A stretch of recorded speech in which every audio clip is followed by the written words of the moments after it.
欢迎收听豆包 AI 播客节目。今天我们想跟大家一起探讨一下作者提出的这个所谓的全信息意识模型。这个模型呢，其实就是说作者试图用量子信息和全息理论来解释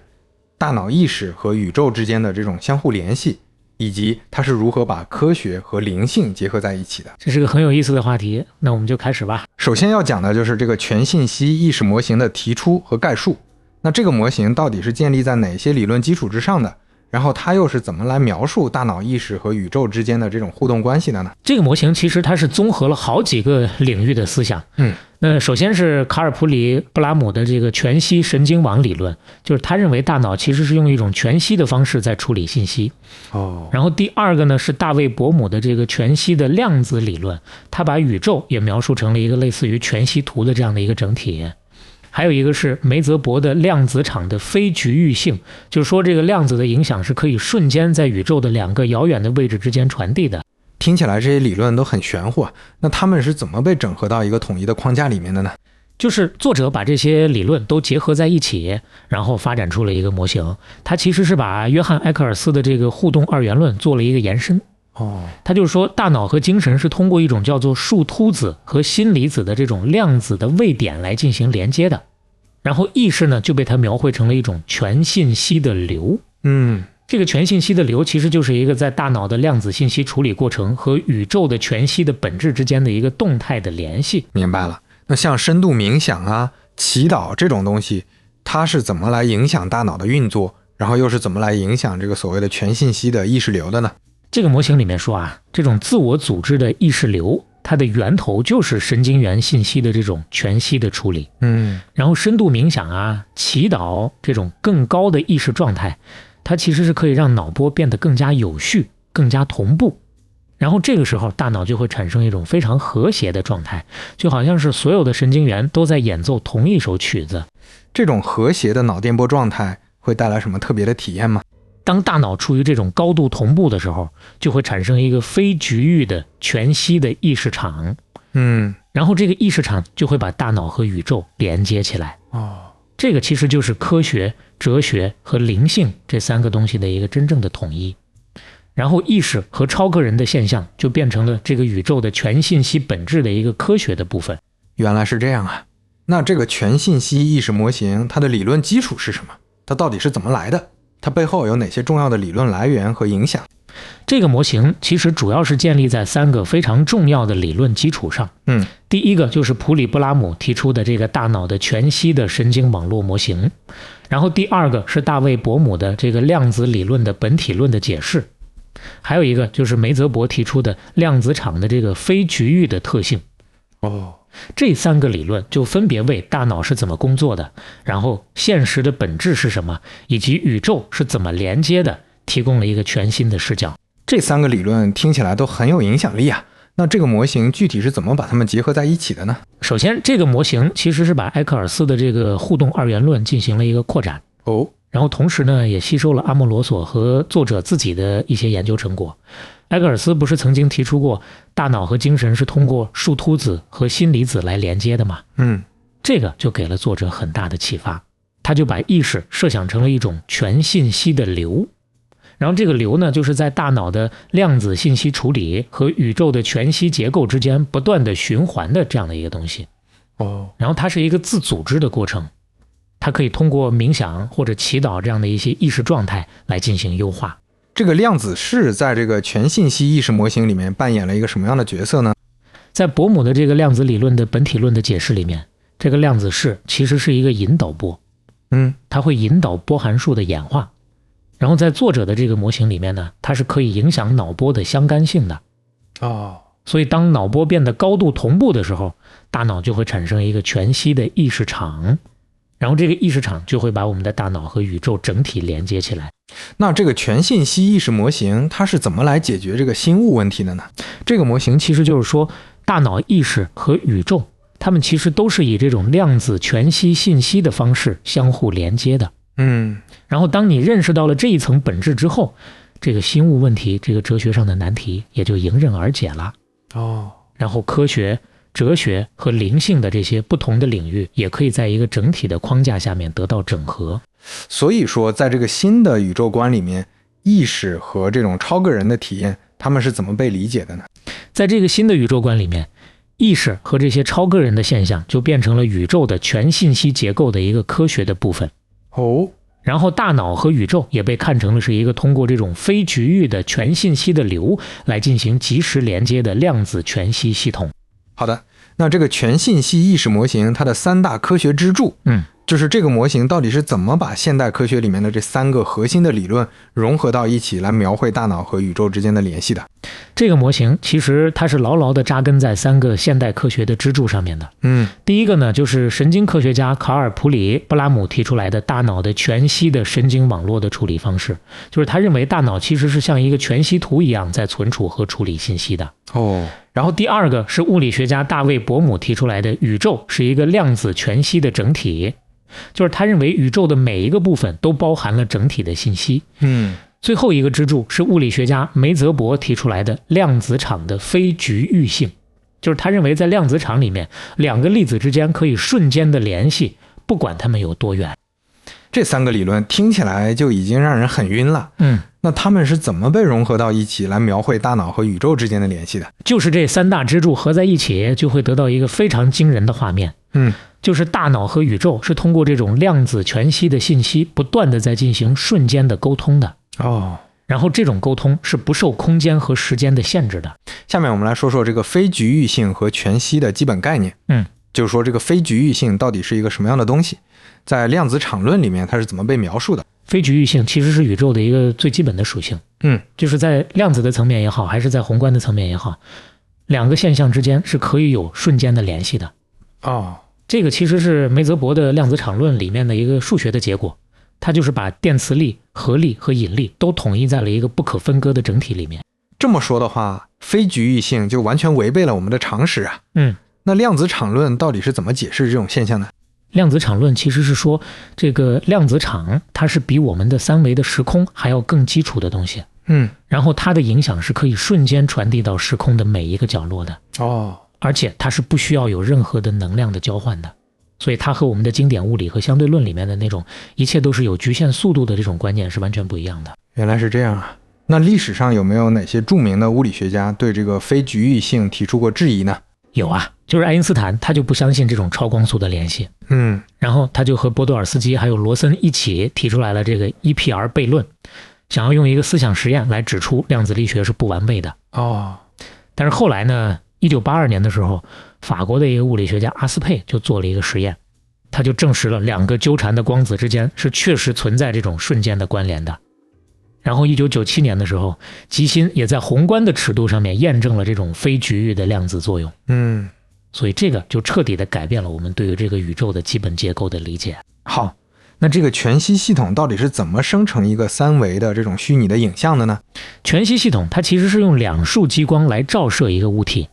然后其中1束光呢是直接照射到这个物体上面，另外1束光呢是照射到一个感光的底片上面，然后这2束光的干涉的图案就会把这个物体的3维的形状和体积的信息都记录下来。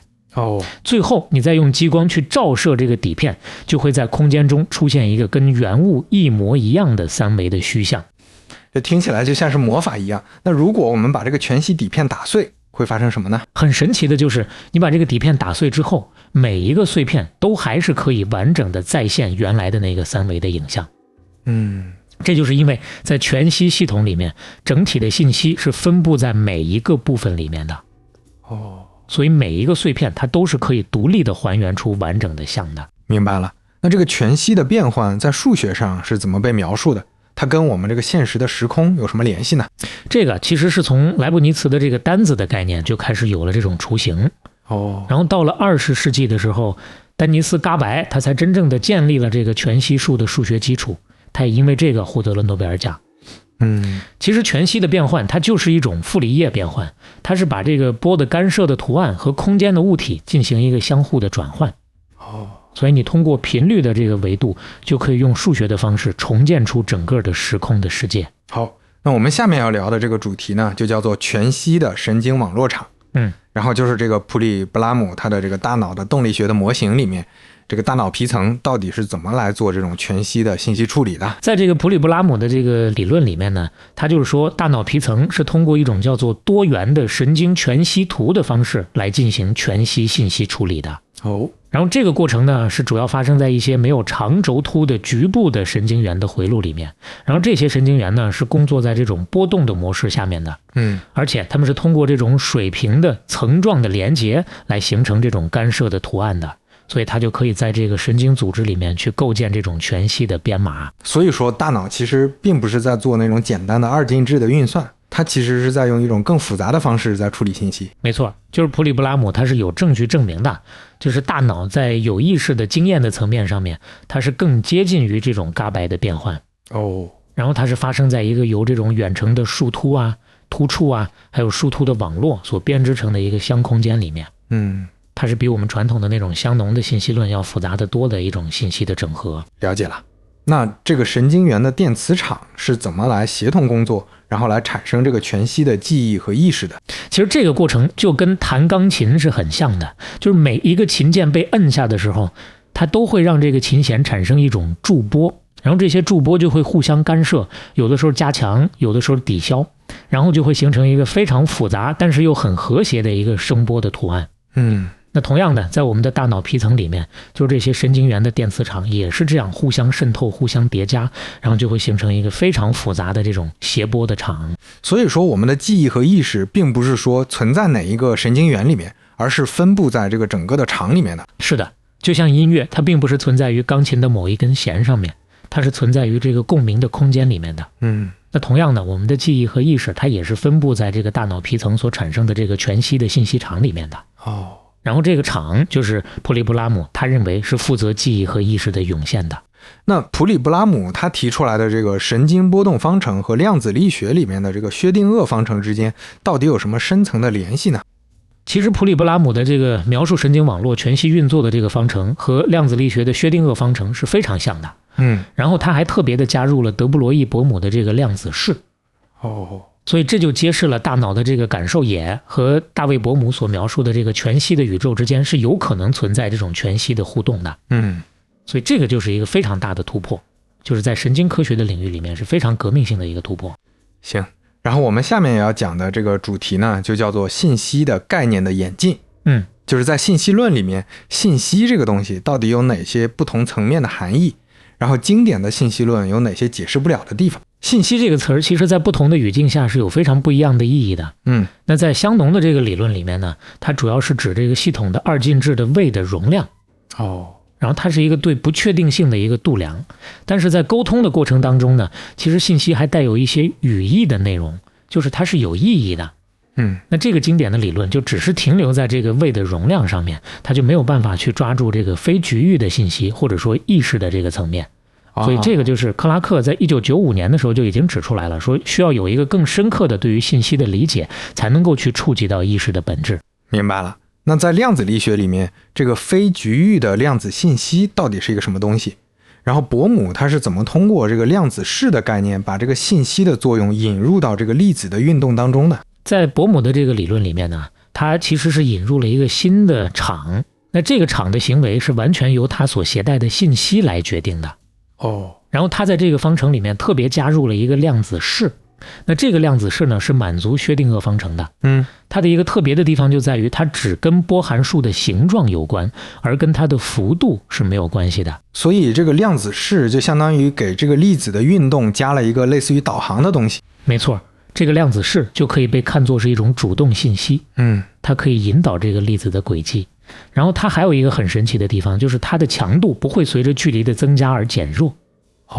所以这就是为什么即使这个粒子之间分开得很远，但是这个信息依然可以瞬间的传递。好的，那信息物理这个理论到底是怎么来解释这个物理熵的？然后它这个理论里面这个观察者和这个被观察的系统之间到底是一个什么样的关系？信息物理是由伍杰西、祖瑞克他们提出来的。然后他是说这个物理熵其实可以分成两部分。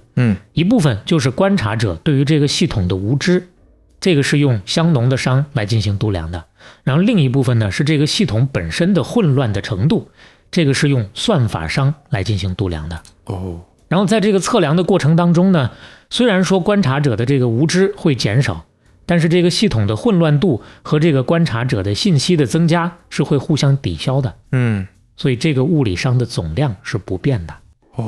所以这个就是说，观察者和被观察的系统其实是一个不可分割的整体。就是在这个量子的宇宙观里面，观察者是必须要被包括到这个系统里面的。然后宇宙的变化其实就是因为观察者的意识在这个亚原子的层面上面引发了信息的转移。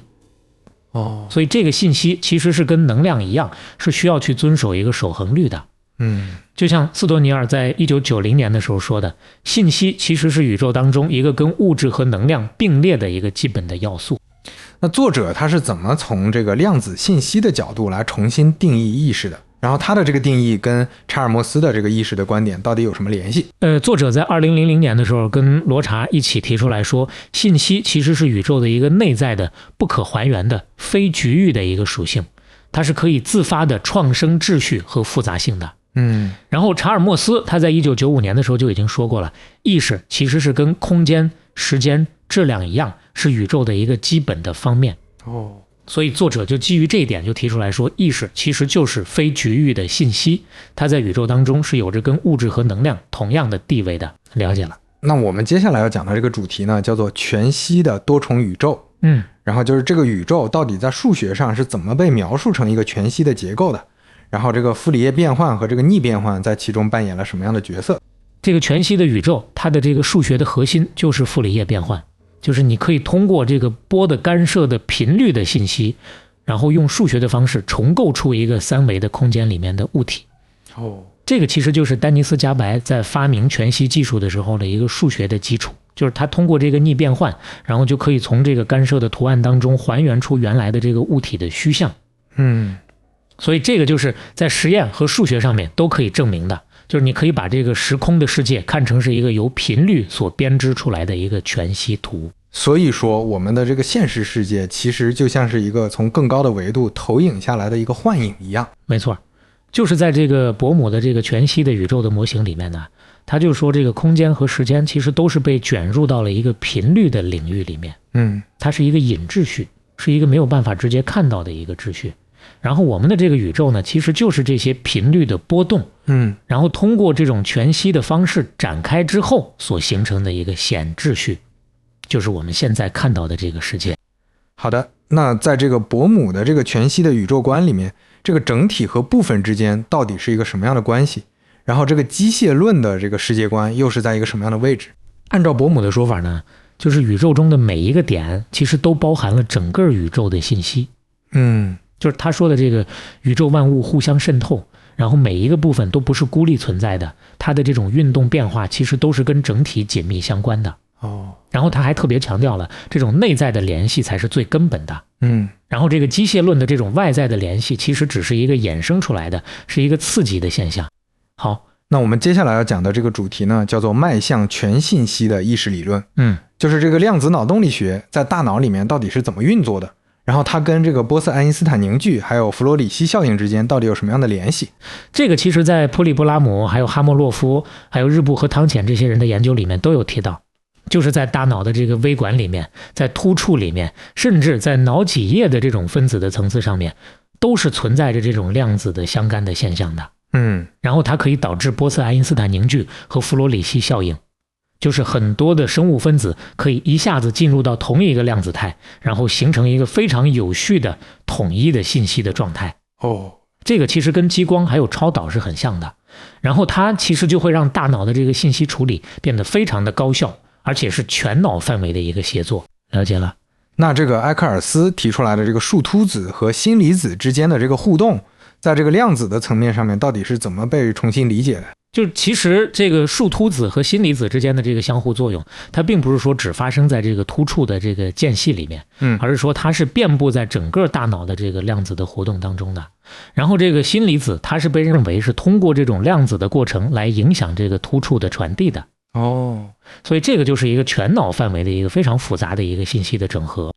好的，然后我们下面要讲的就是这个全息的量子相互作用的这个概念，它到底是怎么扩展了我们对于大脑和宇宙之间的这个联系的理解的？这个其实就是作者在吸收了这个普里布拉姆的这个模型，还有这个波姆的这个理论之后呢，他就把大脑和宇宙之间的这个关联就设想成了一种全信息的流。就是它是一种既有这种非局域的量子的整体性，同时又有这种局域的经典的特征的这样的一种东西，然后再加上这个全息的系统的这种整体的信息是分布在每一个部分当中的这样的一个特性。所以他就说，其实我们的每一个意识都是可以跟宇宙当中的所有的信息发生及时的联系的。然后这个就是所谓的宇宙的全息的统一。好的。然后我们下一个主题要讲的是这个意识的练习和宇宙的全息的意识。就是很多这种古老的精神传统里面都有一些类似于这种隐喻，那这些隐喻和这个宇宙的全息的统一之间到底有什么样的联系？其实很多这种传统里面都有提到这种宇宙的一体性。比如说像炼金术里面说的如其在上如其在下，然后还有这个奥义书里面讲的一切外在即内在，然后包括这个基督教里面也有说天父在你之内，然后又说在地如在天，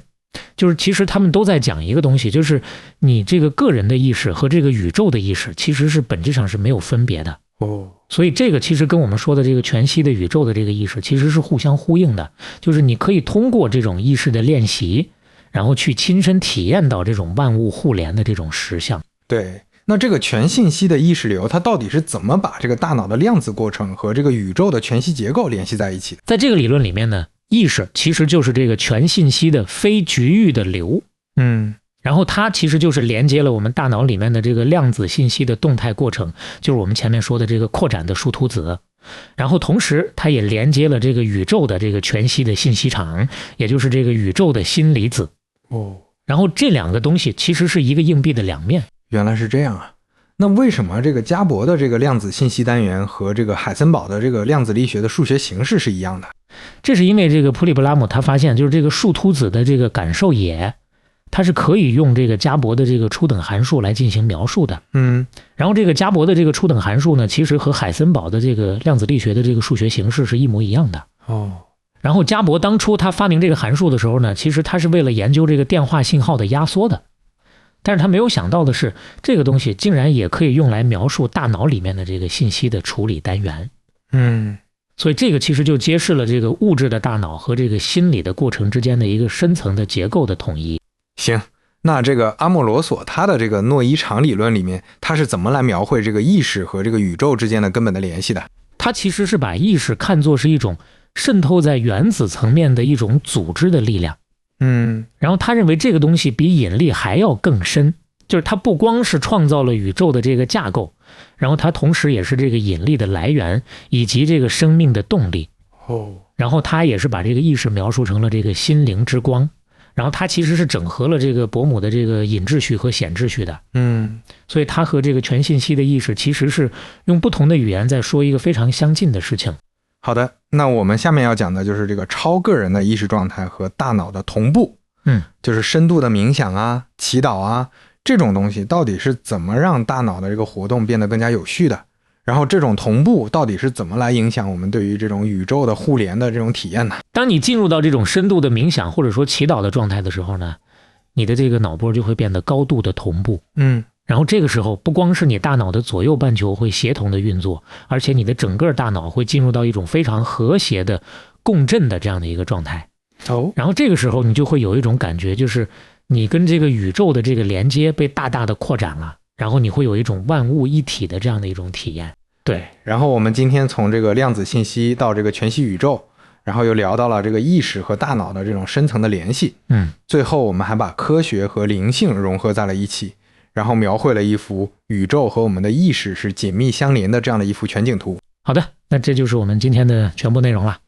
然后感谢大家的收听，我们下期再见吧，拜拜，拜拜。